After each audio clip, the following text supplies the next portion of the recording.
Welcome back to the Best of the Mess, a series where I reach into my archives and bring you the wildest courtroom chaos I've ever streamed.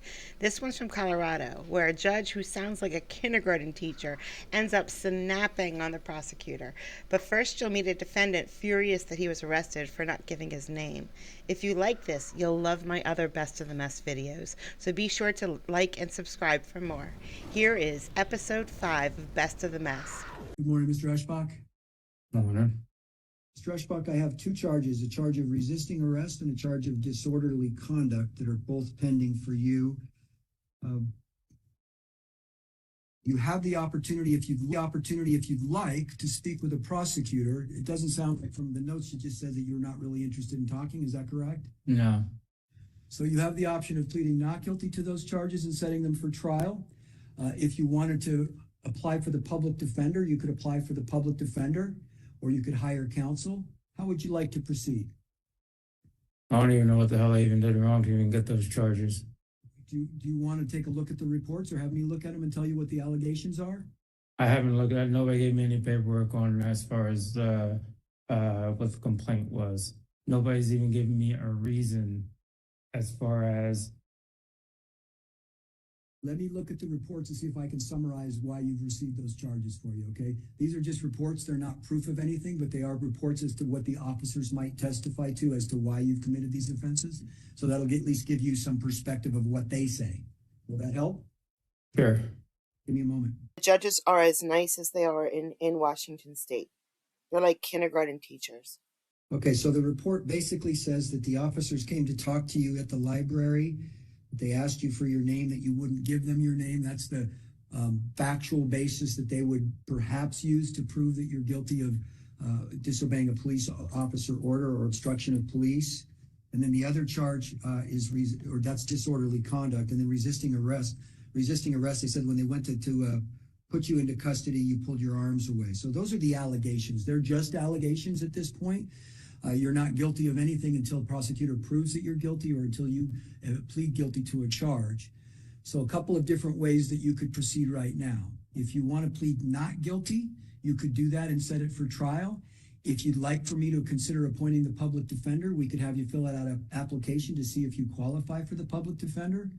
Those are two ways that you could proceed right now. You've come to court, which I appreciate you coming to your court date. So you're not being arrested or anything of that nature. I just want to move the case to the next step for you. I understand that. So you're telling me that I have been arrested just because I didn't give an officer my name? That's the starting point, yes. That's why they were going to take you into custody, because that you wouldn't comply with them trying to give you the summons. And so they decided that they were going to take you into custody. That's what I've got in the report. So what started all of this? It started with an individual who allegedly overheard you saying that you were going to harm somebody. And so then he called the police. The police came. He identified who the person was, which was you. And then they approached you and asked for your identification. And it says that you refused to identify yourself upon request and told officers to leave you alone. And then it says, I advised Eshbach he could give us information or be placed into custody. And since you wouldn't give them information, your personal information, they decided to take you into custody. And then from there, you resisted by pulling your arms back. So that's their allegation in the case. Like I said, they have to prove both charges, disorderly conduct, and they have to also prove resisting arrest. And that's what they would do at trial by presenting evidence from the officers. If you'd like to have a lawyer represent you, you want to be considered for public defender representation, we could start with that first step of you applying. Okay, well, the arresting officer's a lying sack of shit. So that's a lie, because I gave you my identification and everything, so you lied right there. And first off, is this only one person we're talking about?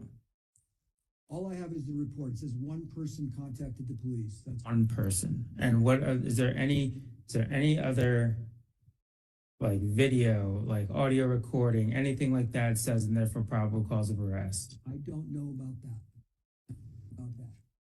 Nothing in the file that talks about videos or audios. So that would be up to the officers and the prosecutor to determine what other evidence they might want to provide to the court if the case goes to trial. That's why I'm giving you the opportunity, if you'd like, to apply for the public defender, and then the public defender can represent you in conversations with the prosecutor, can secure the police reports. If there's videos or audios, they can ask for discovery.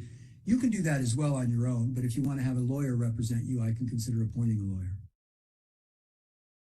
Whatever gets this done faster, I don't care. Well, the speed of it isn't really the issue for me to be concerned about. It depends on how you want to proceed. If you plead not guilty, then we're going to set it for trial. If you want to wait to plead until you have the opportunity to have counsel represent you. I'm sure I'm pleading not guilty. And would you like the public defender to assist you in your case? So in fact, I don't even know what the hell's going on or why I've been even charged. Bring more people along in this. Sure, why not? Bring more people. Let's crack the heads while we're at it. Let's have you apply for the public defender. Robert, can you give him the Bunch of crap. What I want you to do is, if you can just watch your language for me, all right? I'm not trying to come down on you either way. I just would like for this process to go smoothly, all right? Okay, there we go. Kindergarten teacher. It's like you're visiting your grandma. You know, if you sprinkle when you tinkle, be a sweetie and wipe the seedy, dear. That's how these judges are. It's crazy. And what makes it crazy is what happens in the next case, because he is literally like a kindergarten teacher judge. Robert's going to give you the application. You can fill that out, it basically just is financial information so I can make a determination as to whether you're eligible for public defender representation. Simple. Homeless, no job. Put that on the application. You're likely to be awarded a public defender, okay?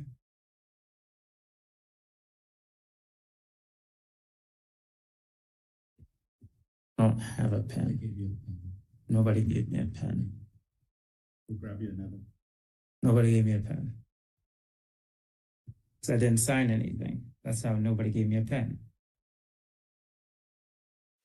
Angry. Hang tight for a minute. Robert's going to get you a pen. We'll have you fill out the application, and then we'll go from there.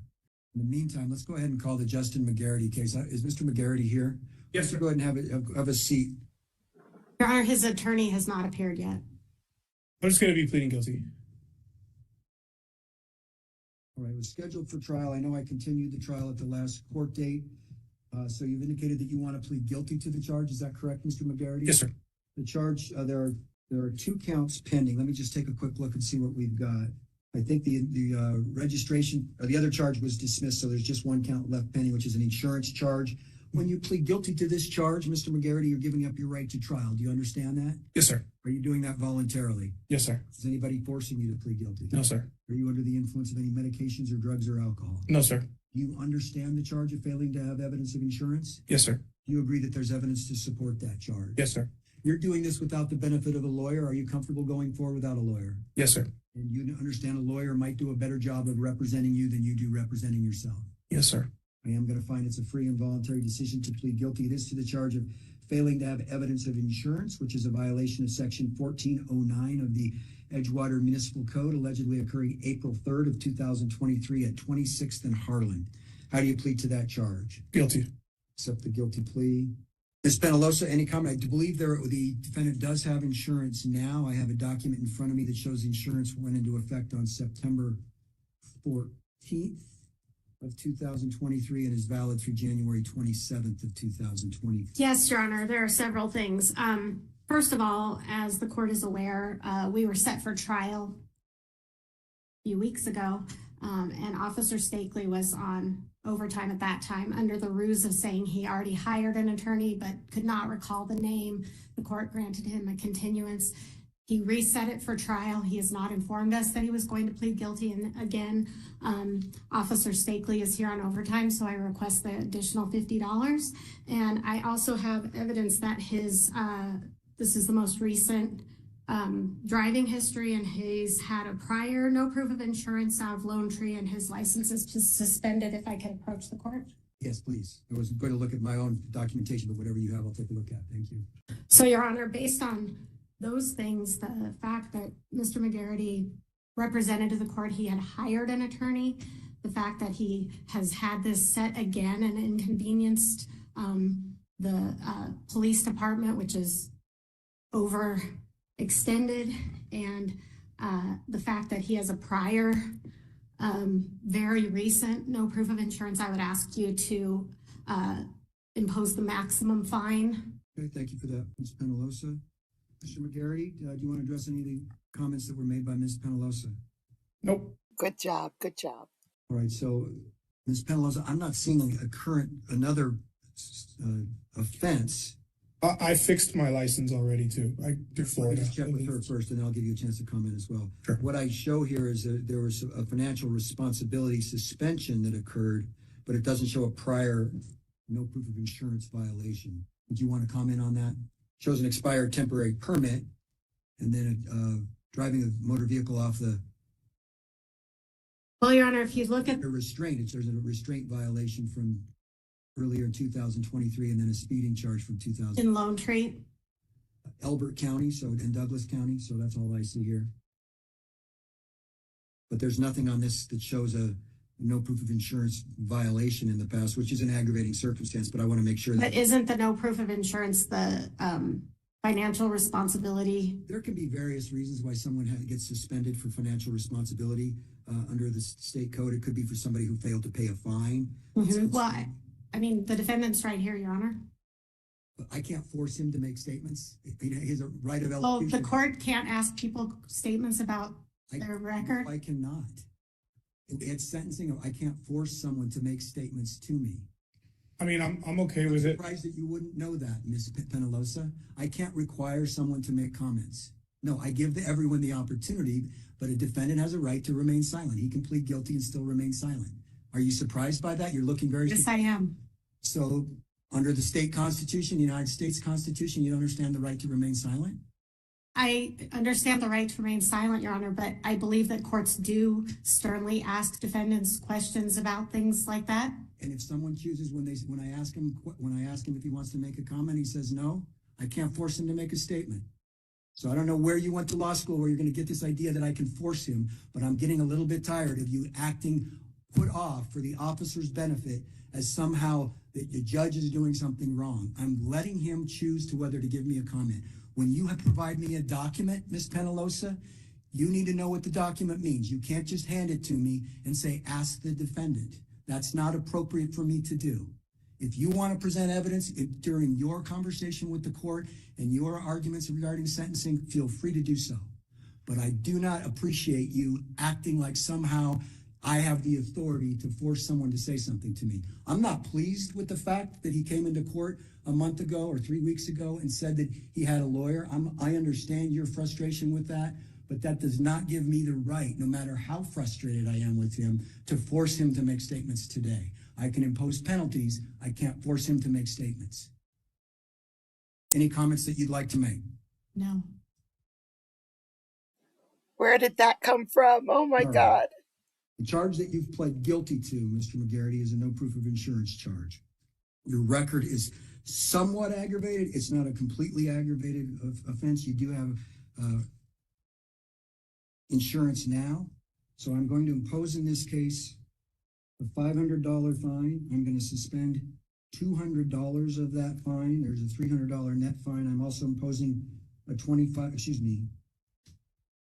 I'm imposing a surcharge based on the $300 fine, which will be a $75 town surcharge, $25 in court costs. The prosecutor did provide me with documentation from the state or from this municipal code that says in any case set for trial where the defendant fails to appear in court or requests a continuance on the appearance date, additional costs shall be assessed for each such failure to appear or continuance granted.